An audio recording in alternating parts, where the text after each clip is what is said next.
Hello and welcome to my channel. So I am doing a 6-part series in which I'm going to be testing a bunch of water-based art supplies on different papers and finding out which ones work. Now this is going to include tone paper as well as different watercolor papers and mixed media. So I'm really excited to do this series. And these are just a few of the things that are going to be covered in this series. Part 1 is going to be the Caran D'ache Water-Soluble Wax Pastels, or how my brain thinks of them is watercolor crayons. Honestly, I have to think to say wax pastels every single time. So this is going to be the first one that I'm going to be testing. The papers I'm going to be testing are the black mixed media Strathmore paper, the tone gray mixed media paper, also from Strathmore. The last Strathmore one is the toned blue mixed media paper. I have Inktense mixed media paper in white. For watercolor paper, there is the Faber-Castell Studio Watercolor Hot Press paper. Then for cold press, I'm going to be using the Winsor & Newton cold press paper. So how I have this set up is I'm going to try very similar things on the 3-tone papers and see how they work. Just see what the opacity is, how bright the colors are, and then on the different white papers, I'm going to be trying the blending of 2 of them together and how they interact with each other and when the paper is wet. So I'm going to tape these down to a clipboard and let's get started on the testing.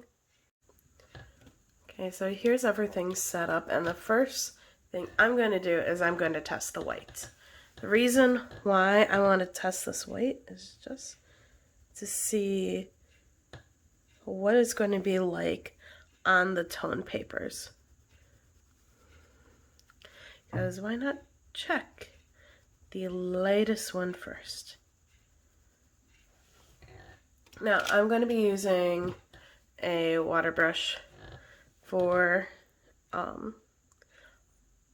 all this just for simplicity, and I want to see how this goes out from there. Okay, so it's definitely going to be one where I need to be more concentrated on the darker papers.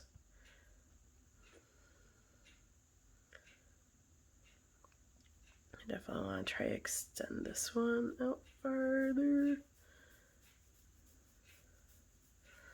Okay.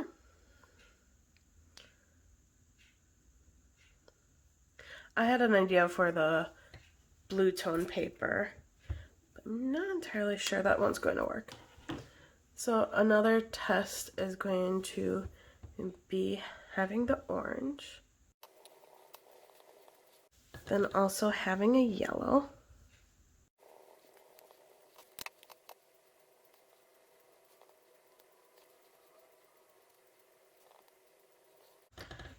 The other thing to test is dark colors, especially stuff like purple. I know a lot of people use purple for using shadows. Quite doing that. But that's something to test. Blue.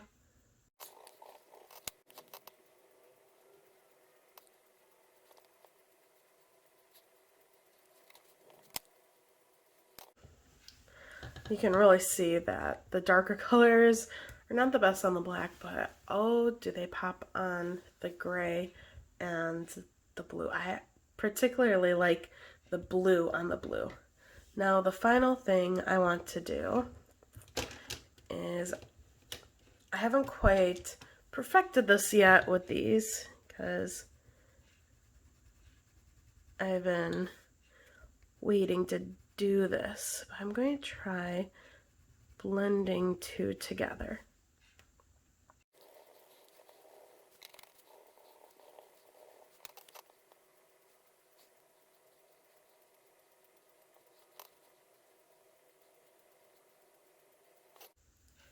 So for my tests, I would definitely prefer more of the gray or blue toned paper over the black. Now on to the white. So we have the mixed media, hot press, and then cold press. And this is a very textured cold press. So one of the things I'm going to be testing is a little technique trick that I remember from high school, and it involved putting crayon and then painting over the crayons, and it would give this really cool effect. Just for fun. Also going to throw in a colored pencil. Now these aren't any of my good ones. This is just Crayola. As for the crayon, it's Crayola also, just for the fact that I don't have any non-water soluble ones at the moment.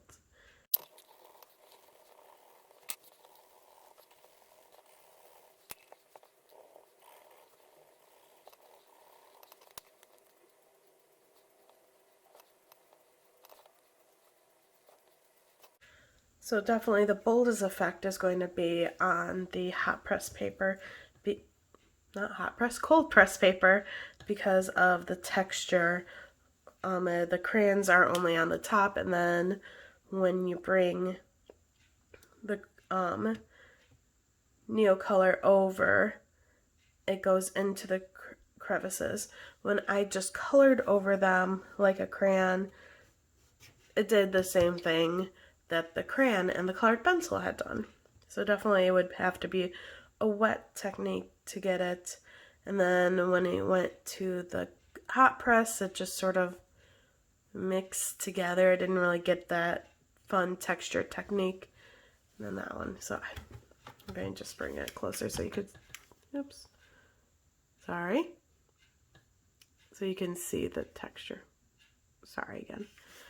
Anyway. So next is going to be doing a blend across the paper. We're going to do a red to a blue. And this is just going to see what the blending on the paper is like.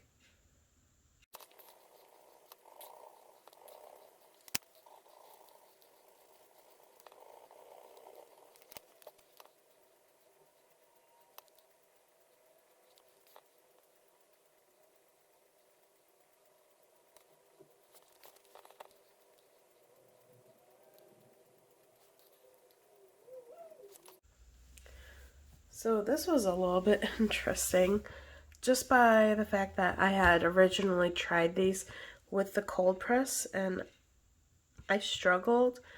It might be a little bit, just a little bit me trying to get the feel for these, because they're very different than other things I've worked with. But I think the grooves were helping it sort of keep the color there so I could go back to it and control it, whereas this one, when I try to bring some red back in, it just turned it more purple. This one was very similar, so that was a lot different than I thought it was going to be, just because I don't know, I just I thought it was going to be so much different. Okay, anyway, now the other thing to try is a little bit of the black, what that's going to be when you're fanning out, and then I have one more test after that.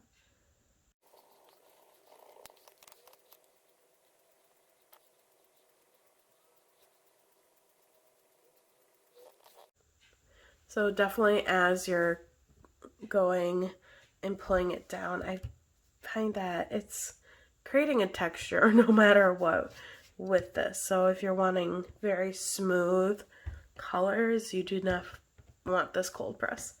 At least this cold press specifically. I know there's some smoother cold press.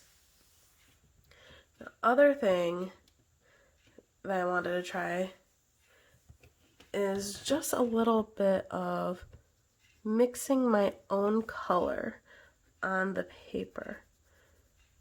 So we are going to create a little bit of a different purple, ironically using what they call purple, but it's more of a pink. So this is a little bit different than the gradation test between the two. This is just in one little area, trying to create a new color. And we're actually going to add a little bit of white to it as well. Just trying to make more of a pastel. So it's really interesting that even right now, while I'm putting down the white, they're just sort of mixing already. So that's sort of cool. And now to see what it looks like with the water. Got a little bit too much water. Okay, that actually mixes very well together. And it does stretch. I probably could stretch it a lot further. Ooh, interesting. So on the cold pressed, a little bit, it happened with other ones, but not as much. You could see the layers underneath. So you could see that I lifted up the white first when I added the water, then the blue. Oh, wait, the white first, and then the purple, and then the blue was underneath.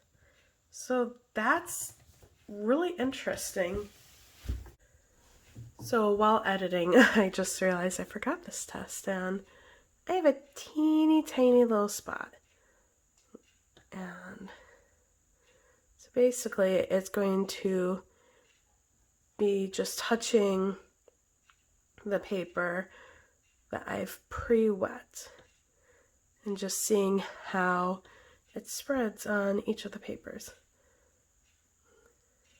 And this is just for sort of a wet on wet technique that you would use in watercolors. Let's do brown. I haven't hardly touched the brown yet because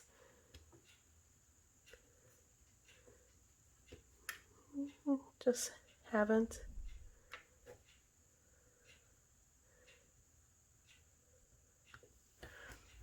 Okay, and then for that, ooh, as I'm tilting it, I don't know if it's showing up, as I'm tilting it on the watercolor papers, it is dispersing as I'm tilting and the water's moving around a bit, whereas on the mixed media is not moving at all. So definitely if you wanted to get sort of that concentrated and then a spread out, like in on these two, definitely use watercolor paper for it.